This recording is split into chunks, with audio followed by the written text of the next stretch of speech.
There was no sound. 1 second, Earth's ambassador stood upright, shaking hands with the insectoid delegate from the MYRRX conglomerate.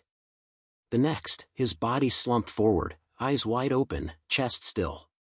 No explosion. No flash. No scent of ozone or trail of heat. Just, gone. Commander Rafe Calder didn't blink. The room erupted in panic, flashes of movement, diplomatic aides scrambling, alien tongues tripping over protocols. But Rafe stood still, like a wolf surrounded by bleeding sheep. Velthrak arrived 30 seconds later, draped in his signature emerald robes. Tall and serpent-like, the Grand Enforcer of the Galactic Assembly wore authority like an armored shell. "Stand down," he boomed, voice smooth like polished steel. "There is no threat." No weapon was detected. Rafe glanced down at the ambassador's limp frame. "You're right. No weapon. Just a dead man." Velthrak's second pair of eyes narrowed. "Are you implying foul play?" "I'm implying someone got creative." A mechanical hum filled the chamber as enforcement drones scanned the area. As expected, nothing. Every object, even Rafe's boots, had passed the anti-armament screening on entry. Weapons of any kind, from plasma rifles to ceramic knives, were banned inside the neutral zone. But Earth's ambassador was still dead. 20 minutes later, the corpse had been removed. The room where the talks had been held now looked sterile again, as though diplomacy hadn't just been decapitated mid-sentence. Rafe moved alone through the corridor. His fingertips grazed the wall, textured metal, colder than usual. That was wrong. Tolvari's station's climate control never fluctuated. He stopped and knelt near the corner of the chamber, pulling a compact scanner from his belt. The readings blinked back at him, faint vibration anomalies. The kind created by high-frequency oscillation, too weak to be caught by standard security systems, but strong enough to cut through bone. Rafe knew the signature. He designed similar systems back in his Black Ops days. A sonic blade. Illegal, untraceable, and quiet. Disguised as medical equipment or inspection gear. Someone had walked in clean, smiled, and killed with sound. Footsteps echoed behind him. "You're not authorized to analyze this area," Velthrak said, voice coiled with amusement. Rafe stood and turned. "Funny. I thought justice was a shared value." Velthrak stepped closer. "There is no evidence. There is no suspect. Therefore, there is no crime. Let's not muddy the peace with human paranoia." Rafe smiled faintly. "We both know what happened. And we both know what I'm going to do next." "I'd advise caution," Velthrak hissed, "or Earth may lose more than just a voice at the table." As the enforcer turned away, Rafe muttered, "Then it's a good thing I speak louder." Rafe's private quarters looked like a junk shop that had lost a war with a toolbox. Gear lay scattered on every surface, magnets, coiled tubing, pressure gauges, liquid cartridges, even a harmonica. He activated a secure line to Earth's Terran Accord. A woman's voice answered. "This is Captain Hanley." "Ambassador's dead," Rafe said flatly. "Sonic blade. No trace. I've got 24 hours before Velthrak sweeps this under a rug." There was a pause. "You armed?" "No. Not the way they think." "Do what you do best, Commander. Turn the rules into a weapon." He cut the line. Back in the workshop, Rafe assembled. He didn't need bullets. He had pressure differentials. He didn't need knives. He had microfilaments and kinetic shock traps. The challenge wasn't killing, it was making a point without firing a shot. An idea sparked. He picked up 2 repulsor magnets, modified them with vibration dampeners, then wired them into a proximity sensor. Add adhesive. Add range calibration. Stick one on a floor panel, the other under a conference seat. Result? A localized trap that reversed force vectors. Step into the field, and your balance was shot sideways, non-lethal but jarring enough to expose an assassin's timing. He smiled. "Let's see you walk through that clean." Then came the knock. A soft double tap. He opened the door an inch. A MYRRX diplomat stood there, antennae twitching. I saw something. During the ambassador's fall. A shimmer, near the Threxian aid. Name? Rafe asked. Velek. Velthrak's nephew. Usually silent, but he stood close, too close. Afterward, he was gone. Rafe processed. If Velthrak was moving pieces with family, this wasn't politics. It was purging. Thank you, he said. You just helped save the species. The MYRRX hesitated. You will retaliate? Rafe grinned. Smarter than that. By midnight station time, the diplomatic chamber was quiet. A few aides whispered while drones hovered overhead. Rafe sat casually on the edge of the assembly ring, tossing the harmonica between his fingers. Velek walked in, expression unreadable.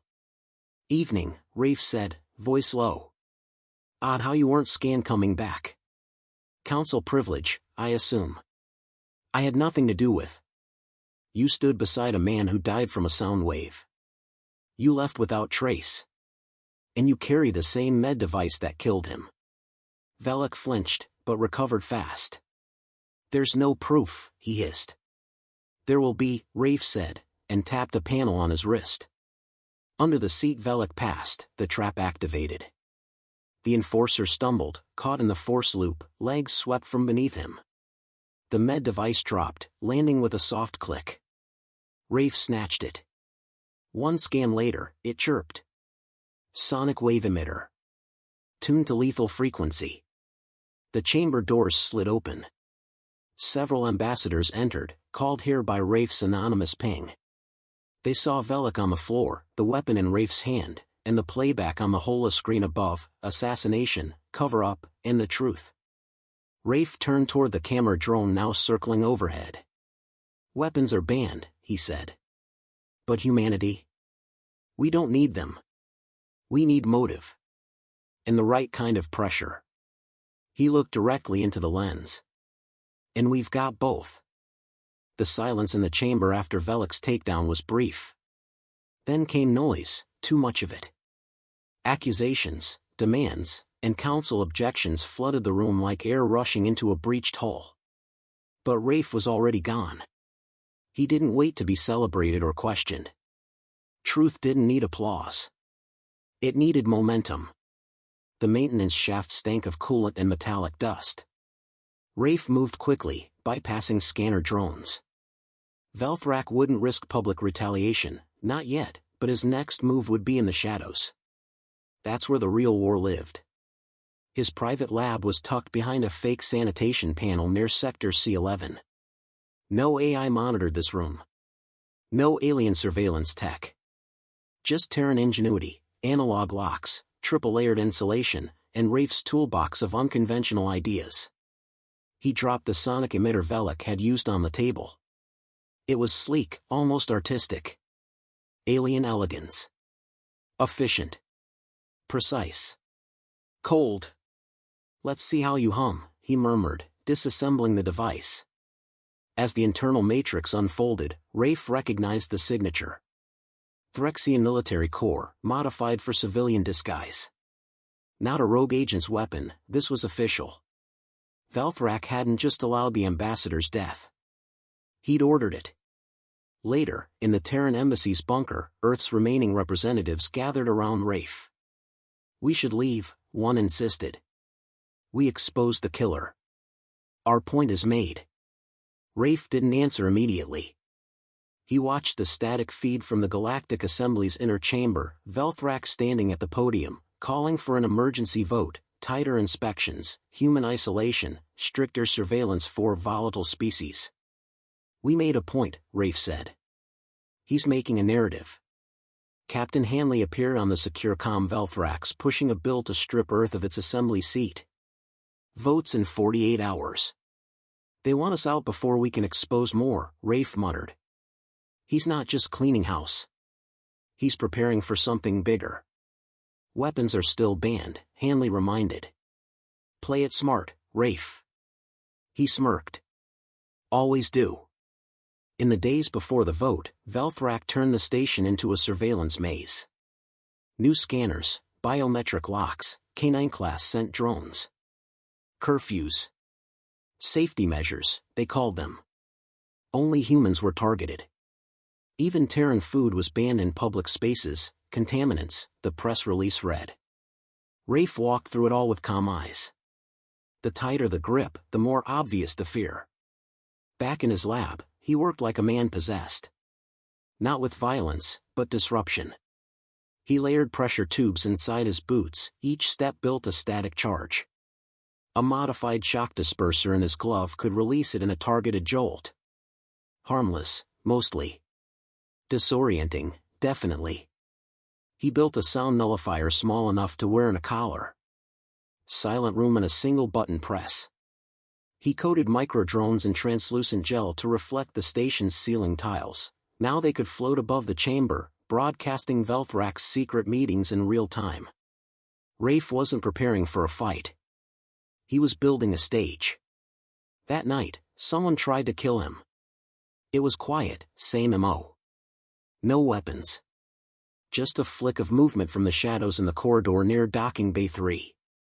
Rafe saw the shimmer too late. A cloaked figure surged forward, hand outstretched, something humming faintly in their grip. Rafe dropped low. His boot discharge flared. The attacker stumbled mid-lunge, disoriented. Rafe slammed his modified glove into the assailant's gut. The static pulse detonated through the fabric, non-lethal, but it sent the figure crumpling. He pulled the cloak back. Another Threxian, this one younger, barely past training age. A recruit. They were getting sloppy. Or desperate. Rafe dragged the body behind a cargo crate and activated a beacon. A MYRRX cleaner, friendly, would collect the evidence quietly. No alarms. No questions. Just leverage. By dawn station time, the council chambers were bustling again. The Unity Summit had been moved up. No debates. No votes. Just a performance. Velthrak had always been theatrical. Citizens of the galaxy, he boomed from the platform. We have tolerated human unpredictability long enough. In the name of unity, they must be disarmed, restrained, removed. Rafe stood alone in the back. Not at the main table, his pass had been revoked. He wasn't even supposed to be here. But he smiled anyway. Because above Velthrak, barely visible, Rafe's microdrones were already at work, recording, translating, projecting. To every diplomatic monitor in orbit, his signal was waiting. Velthrak paused mid-speech, sensing a shift in the room. Then a voice echoed from every screen. Not his. Rafe's. This is Commander Rafe Calder of the Terran Accord. What you're about to see has not been filtered. Not censored. And it will change everything. On the displays, recordings began, Velik's confession under duress. Velthrak's private strategy sessions, leaked by drone. The ambassador's murder in reverse sequence, slowed, enhanced, undeniable. Gasps spread. The silence that followed was thicker than gravity. Velthrak spun, livid. This is fabrication. Rafe walked forward, slow and deliberate. No, he said. This is consequence. He reached the center of the room. No gun. No armor. Just the harmonica in his hand. You banned weapons to make us weak. But we didn't get weaker. We adapted. He tapped the harmonica twice. A high-pitched resonance cut through the chamber, harmless to most. But the Threxian aides around Velthrak recoiled, clutching their heads. Infrasound, Rafe explained calmly. Tuned to your species' neural threshold. Legal. Non-lethal. Creative. He stepped closer. You took our bullets. So we used pressure. Sound. Psychology. We didn't break the rules. We rewrote the playbook. Velthrak lunged in frustration, but staggered. His boots locked up. Rafe had already installed a localized magnet trap beneath the floor earlier that morning. The enforcer fell, undignified. Rafe turned to the stunned ambassadors. This is who you follow? A coward who murders in silence and hides behind laws he bends for power? A moment passed. Then the MYRRX delegate rose. I call for immediate suspension of Grand Enforcer Velthrak pending full investigation. Others followed. Voices rose, not in rage, but unity. Velthrak didn't speak again. He just glared up at Rafe with hate burning behind every lid. Rafe leaned in. You banned guns. You should have banned humans. He walked away, harmonica swinging at his side. Velthrak was gone by morning. They didn't arrest him, he left under voluntary reassignment, escorted by his own guard. No chains. No mugshots. Just shame, cloaked in protocol. Rafe watched the broadcast with a half-smile. Political wins rarely came in explosions. Sometimes they came in soft exits and public silence. Still, the war wasn't over. The Terran delegation had its seat back, but Earth's name was still tarnished. Some viewed Rafe as a loose cannon. Others whispered admiration. Either way, humans were no longer quiet guests in the chamber. They were seen. And that, in the galaxy's oldest halls, was power. 3 days later, Rafe met with Captain Hanley via secure link. Her expression was unreadable, as usual. You got your evidence, she said. You forced their hand. Nicely done. Rafe leaned back in his chair. Nicely done doesn't keep us safe. Velthrak was just the first firewall. He falls, someone worse replaces him. Then what do you suggest? We change the board, he said. And we do it the human way, without firing a shot. Hanley narrowed her eyes. You want to escalate? No, Rafe said. I want to demonstrate. The Unity Summit resumed at full strength. Dozens of species returned, some curious, some cautious. The session began with formalities, translated across 600 dialects in real time. Then Rafe took the floor. He wasn't on the schedule. Didn't need to be. He walked straight to the center of the circular chamber, stood beneath the vaulted ceiling, and waited for the translation drones to kick in. Ladies. Gentlemen. Entities. I come to speak not about weapons, but about will. Murmurs rippled. You banned firearms in space to stop war.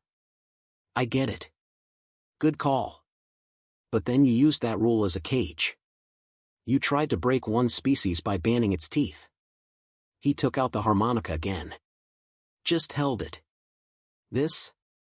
You mocked this. Called it harmless. What you didn't realize was, humans don't need sharp edges. We need pressure. We need tension. Give us a rule, and we'll find the angle. He paused, gaze sweeping the room. Today, we're going to show you what that looks like. The lights dimmed.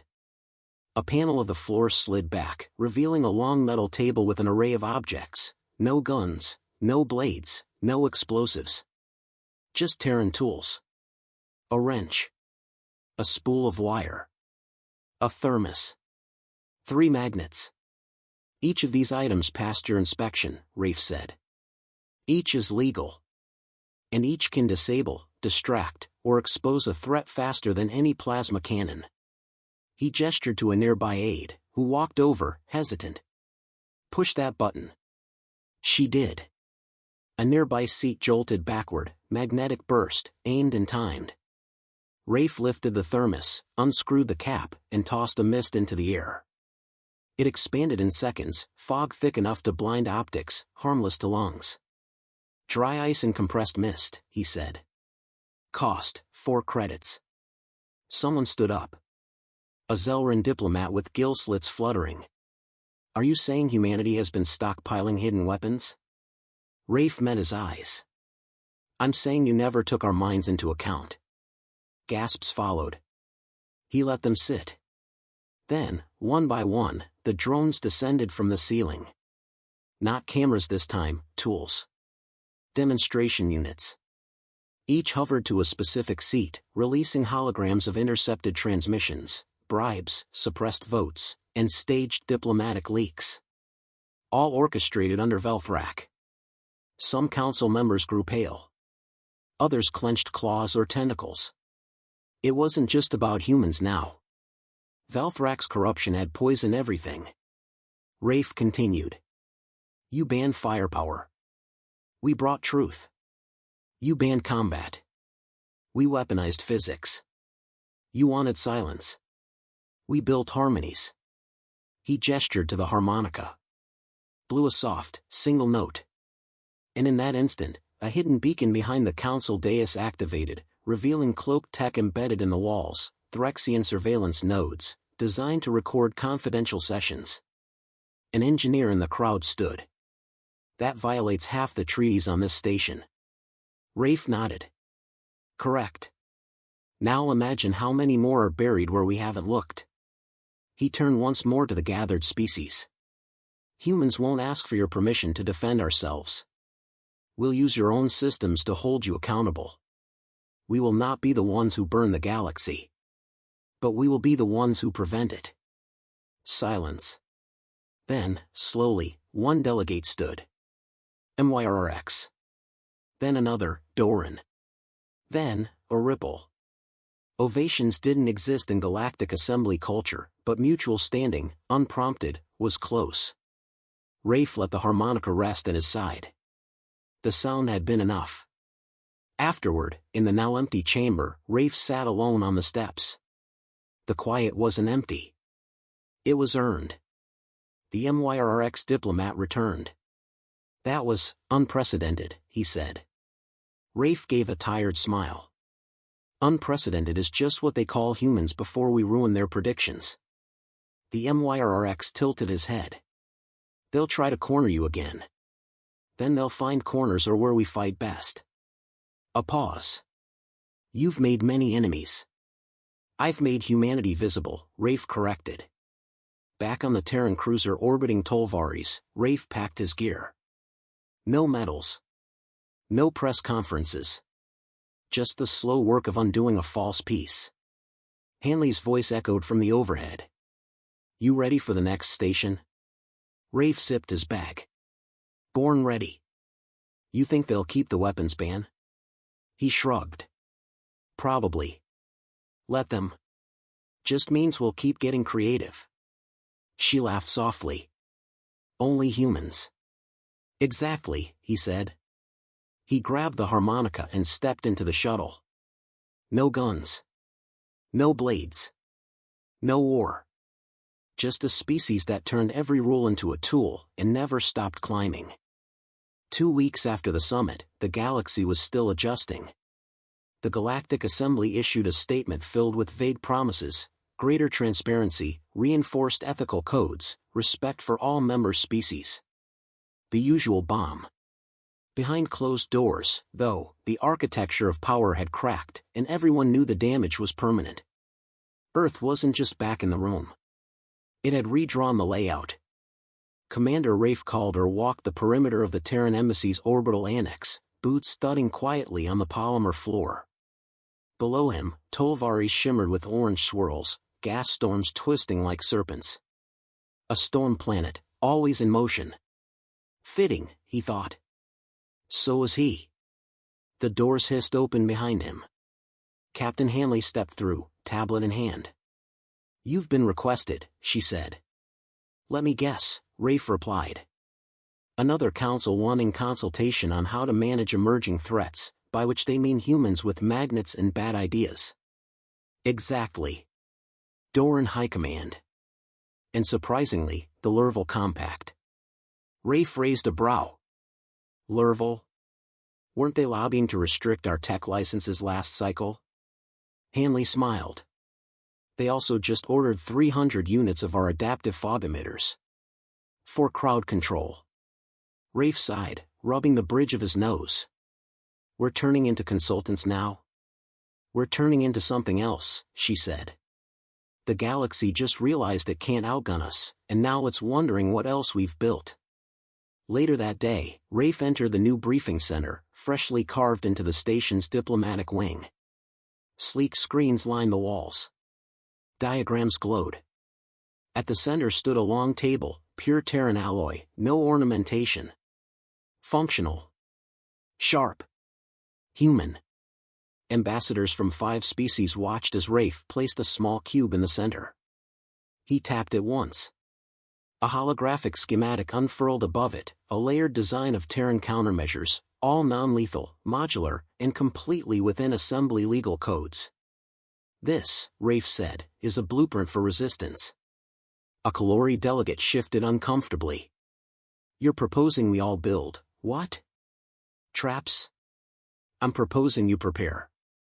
Not for us, for anyone who decides peace is easier when one side is paralyzed. A Doran general leaned forward. But why give this away? You could sell it. Weaponize it politically. Rafe's eyes sharpened. Because the moment we put a price tag on it, we become what we fought. The room fell quiet. Then the Kalori delegate spoke again. And if some use it against others? They already are, Rafe said. The difference is now everyone gets a copy. In private, Hanley confronted him. You just handed out our tech protocols. Years of development. Do you know what that does to leverage? I know exactly, Rafe answered. It shifts the narrative. We're not warlords. We're the first ones to share the lockpick instead of selling the keys. She paused. This isn't just about Earth anymore, is it? No, he said. It's about precedent. If we can't have weapons, we build knowledge. That's harder to ban. That evening, Rafe stepped into a chamber he hadn't visited since the assassination, the one where Earth's ambassador had fallen. The stain on the floor was gone. Everything looked polished again. Too clean. He knelt by the wall where he'd first found the vibrational trace. This time, he wasn't alone. A MYRRX-8 approached, watching silently. You keep coming back here, she said softly. Rafe didn't look up. Because this is where the real story began. Not the summit? No, he replied. The summit was the stage. This was the spark. She stepped beside him. Do you think it was worth it? The ambassador died without a sound, Rafe said. We built a storm out of that silence. That matters. She nodded, antennae flicking. Before leaving, she placed a data crystal beside him. From the Kalori archives. Proof that Velthrak had been silencing votes for years. It's yours now. Rafe picked it up carefully. Thank you. No, she said. Thank you. For reminding us that peace without strength is just control with softer words. By week's end, the entire neutral zone felt different. Guards weren't heavier. Protocols hadn't changed. But the way people walked, the way aliens spoke to Terrans, there was weight now. Mutual weight. Rafe stood by a viewport, watching new ships dock. Hanley joined him, arms folded. Where to next? She asked. Doesn't matter, Rafe said. They'll come to us now. You ever miss the battlefield? He turned to her, thoughtful. No. I just miss when the enemy was obvious. Velthrak was obvious. He was a symptom, Rafe muttered. There are always more. Hanley looked over at him. And what are we now? Rafe considered the harmonica resting on the console beside him. An idea. Wrapped in stubbornness. Armed with logic. And walking real damn loud. They shared a small laugh. Then the alert pinged, a new invitation. Another species, another summit, another plea for perspective. Rafe picked up his bag. You coming? Hanley asked. He nodded. Yeah. Someone's got to show them how humans fight with nothing but rules, and win.